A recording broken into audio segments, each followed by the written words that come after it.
Artisti Andu'aalam Gosaa du'a kaadhimaa isaa Qananii Addunyaa booda erga to'atamee har'a mana murtii federaalaa dhaddacha Araadaatti dhiyaatee jira. Kibxata darbe lafa barii irratti kufuun lubbuun kaadhimaa isaa Qananii Addunyaa darbu hordofee artisti Andu'aalam Gosaa qorannoof to'annaa jala oolchuun poolisiin beeksiseetii ture. Abukaatoon artisti Andu'aalam Gosaa obbo Liiban Abdiin dhaddacha har'aa ilaalchisuun yaada BBC'f kennaniin poolisiin Qananiin akka lakkoofsa Itoophiyaa Ebila 1 bara 2017 barii sa'aatii 10tti mana jireenya ishee gamoo 5ffaarraa kufuun lubbuun darbite jedhe jechuun himan. Qananiin isa waliin waan jirtuuf isa shakkinee to'annoo seeraa jala oolchinee jirra. Kanaafuu shakkii kanaan kaanee qorannoo akka geggeessinuuf guyyaan 14 nuuf haa kennamu jedhanii gaafatan jechuun himan. Poolisiin dhaddacha irratti hanga ammaa ashaaraa kaasuun qorannoof reeffa hospitaalatti ergu akkasumas ragaa namaallee sassaabaa akka jiru dubbachuu himaniitii jiru.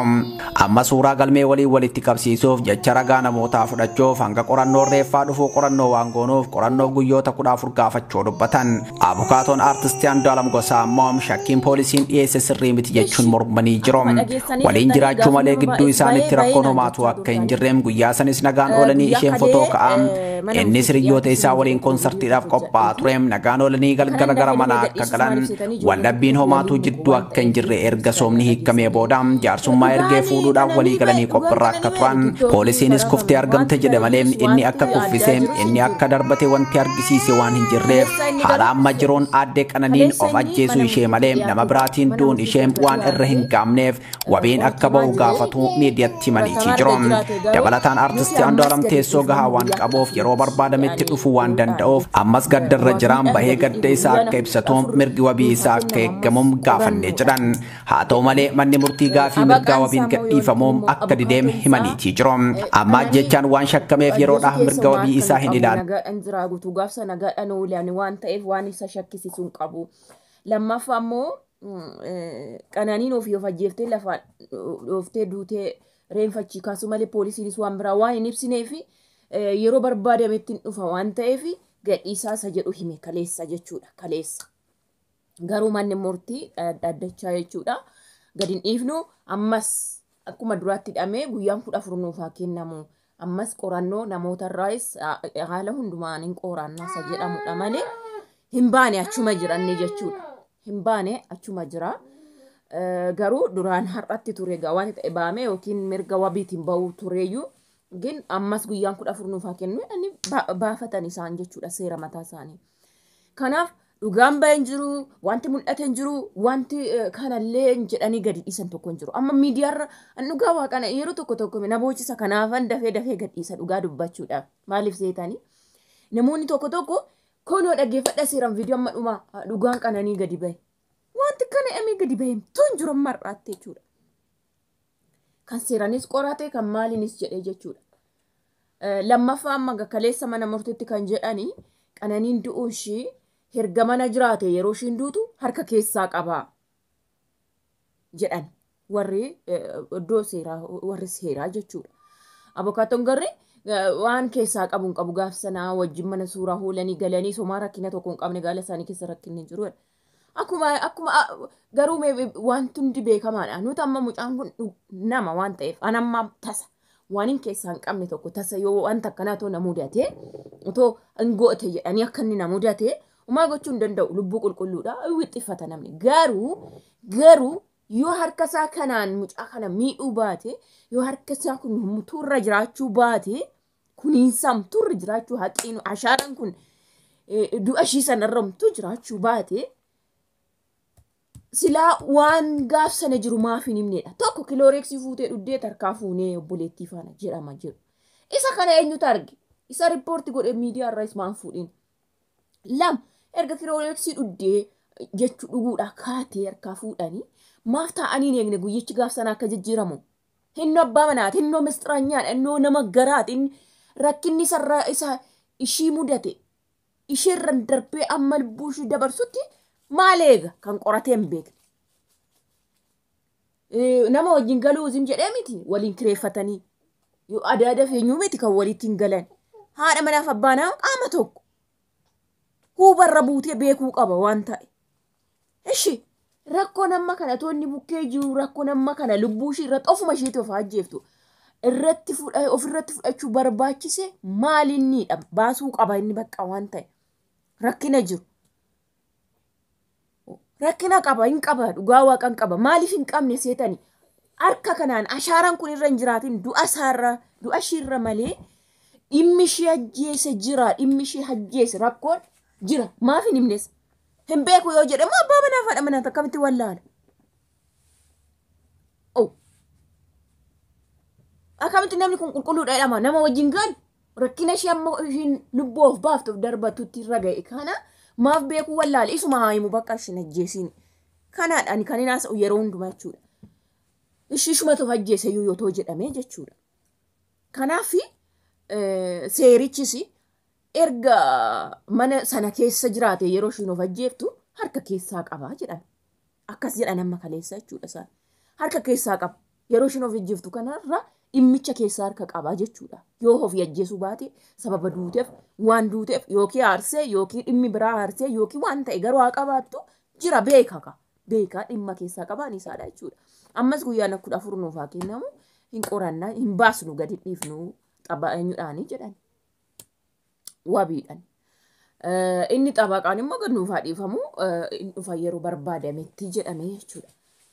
Kanaaf maalinni namoonni tokko dhugaan ishii baay'eeti isa gaaf duute namni hunduu haasa'u isuma haasa'u har'as har'a ganamas borus waa dhugaa baasuufi adeemaa lubbuudha joo miidiyaa qabna inni yoo fayyadamnes waa dhuguma dhageenye tokko gadi dhiisaa baqa dhugumaan dubbatame tokko yaada dhugumaan eessaa argamaa miti garuu hamma tokkoon tilmaamama jedhamee dubbatamee haasa'ame. Anama viidiyoo isaa yeroo mana murtiitti gadi ba'ullee kaameraadhaan jiran nan qaba dhugaa dubbachuuf. Ani waan hundumaa poostiin godhuuf jedheeni malee yeroo xabaqaa faana mana sanaa poolisoota daangeffamanii gadi ba'anii xabaqaan isaa gadi ba'u kaameroonni dhaabatanii waraabanii jira jechuudha. Inni gara eenyu kan fudhatamu yeroo waraaban gara mana hidhaatti yeroo deebi'u xabaqaan immoo qophaa mana murtii mana yoo akkana ba'u jechuudha. Viidiyoon jira.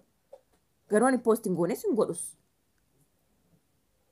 Kanaaf hubadhaa waan tokko kuni lubbuu namaati. Yoo dhugaadhaaf deemne waan jiru yaada jiru uummata akka dhageessanitti waan qabatamu tokkorra. Anamma fakkeenya suuraa ishee irratti sagalee jala waraabamerra viidiyoo irraan irra caalatti hubadhee gadi isa fakkeenya. Isa gaaf duraallee naasuudhaan waan baay'ee poolitikaa fuunee sanaaf sana innaa jechuudha. Amma kalee viidiyoo tokko gadhiiseen ture. Sagaleen abbaa jira. Ani garuu gadi dhiifne reekardi kan ta'e jechuudha. Yeroo baay'ee yuutuubiin yeroo sagalee namaa irratti waraabuun harkaa qaba waan san beeku. Namoonni baay'een garuu akkasumatti hojjetu. Namoonni baay'een amma sagalee namaa nama 3 4 5 dabarsu viidiyoo tokko irratti. Hangin tokko nan dabarsa yeroo hin jedhee sagalee koo xatti godhe kan sana dabarse eewunatti kennaa of eeggannoon irratti ergaa jechuudha yuutuubiin akkaataa inni seera fudhatee hin beeku. Kanaaf jedheen yeroo baay'ee suuraa qofa irra fayyadama. Mata duree waan tokko irratti malee jechuudha.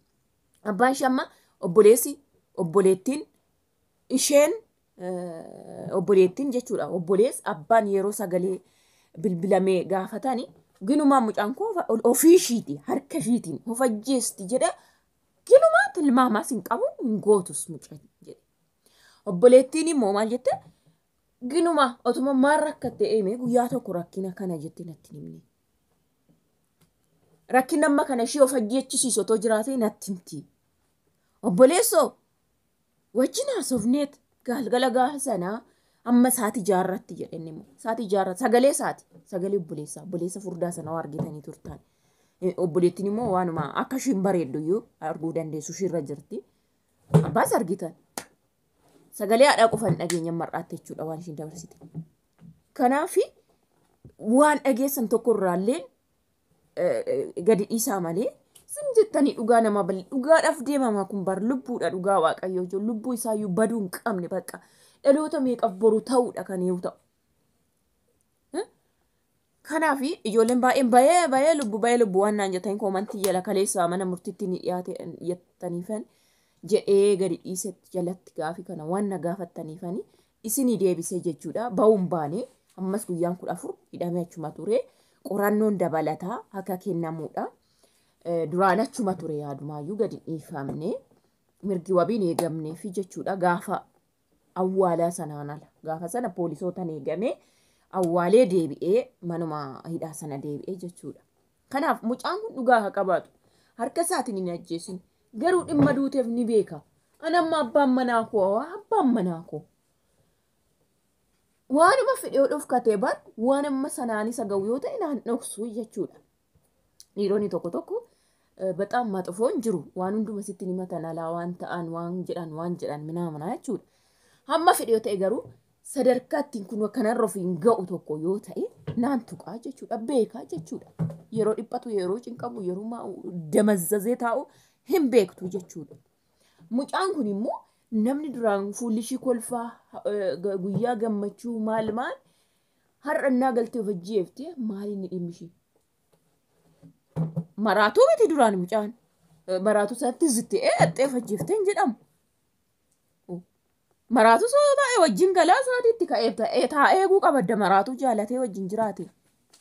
Kanaaf dhimma sadarkaattiin ishiitu ofa eshaa jedhamu dhimma sadarkaattiin ofaatu sanarra keessu maalinni inni namichi kun.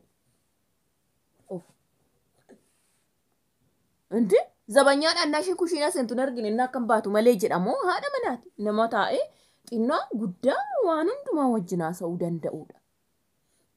Anamee gaafii kan natti ta'e. Inni kaanii duraan ajjeesanii fooqirraa gada'an jedha. Inni kaanii iddoo ta'etti duutee deebitee fidanii iddoo sana kaan jedha. Inni kaanii duraayyuu qoricha dhuddee harkaa fuudhaniiti lammatammoo ribarraa kaatee ofitti cuftee baatee ofirra haate.